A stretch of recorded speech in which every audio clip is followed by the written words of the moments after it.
had attained, it is said that she had attained the level of Isma, of infallibility, as is reported with the case of Sayyida Zainab and Abu al-Fadl Abbas. They had an acquired Isma, infallibility. Infallibility is in different levels, different stages. We see there's a very great book.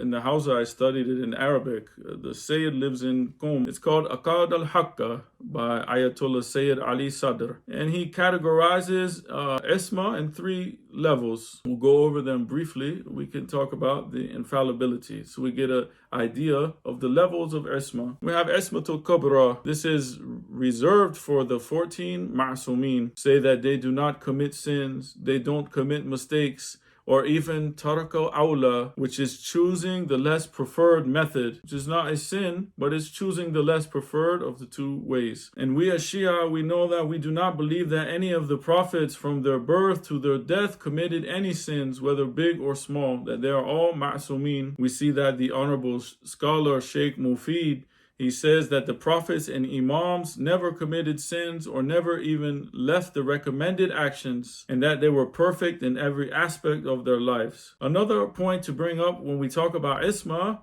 is that they are not infallible by force. Rather, they're infallible by utilizing their intellectual ability not to succumb to sin. They have the ability to sin, but they choose not to sin. They are not forced like robots to do this or that. They have the ability and they choose not to. They know the effects of this sin. They know the evil, disgusting nature of the sin. They're repulsed by sin. An example would be if we saw an old, rotten, nasty piece of food, of fish, that is rotten and molded and flies are all over it. Would we eat that food? Of course not.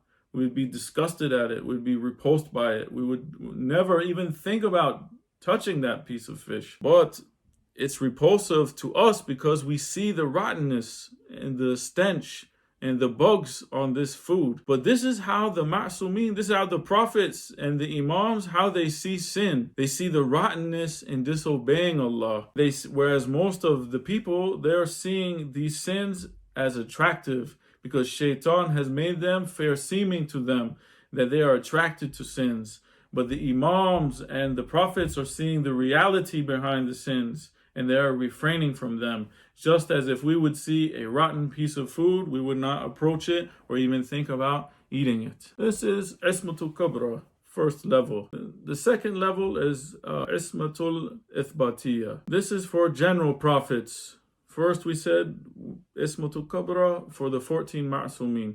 Now this level, Ismatul Ithbatiyya, which is for general prophets, the Anbiya. They do not commit sins, but it's possible that they do tarako awla, choosing the less preferred method, which is not a sin. It's similar to if someone tells you if you eat too much sugar, you are going to get diabetes. Are you going to go to jail for eating too much sugar? Is it a crime for eating too much sugar? No, but it's not preferred for you to do it, and you might get a different outcome from that. For you to go eat the sugar, in this would be tarako awla, in a practical example. The last level of Isma that is discussed in that book is Ismatul Thubatiyya. This is an acquired level of Isma, of infallibility. By abandoning sins continuously, they are continuously fulfilling their wajibat, and they are obedient to Allah. They are doing their obligations. They are continuously practicing doing good and refraining from evil. They are just individuals. They are away from deviation. They are away from sins. And we find this type of acquired infallibility in some of the progeny of the Ma'sumin, such as I mentioned, Sayyida Zainab, Abu Fadl Abbas, Sayyida Ma'suma, and others. We see that Imam Rida alayhi salam has a ziyarat for Sayyida Ma'suma.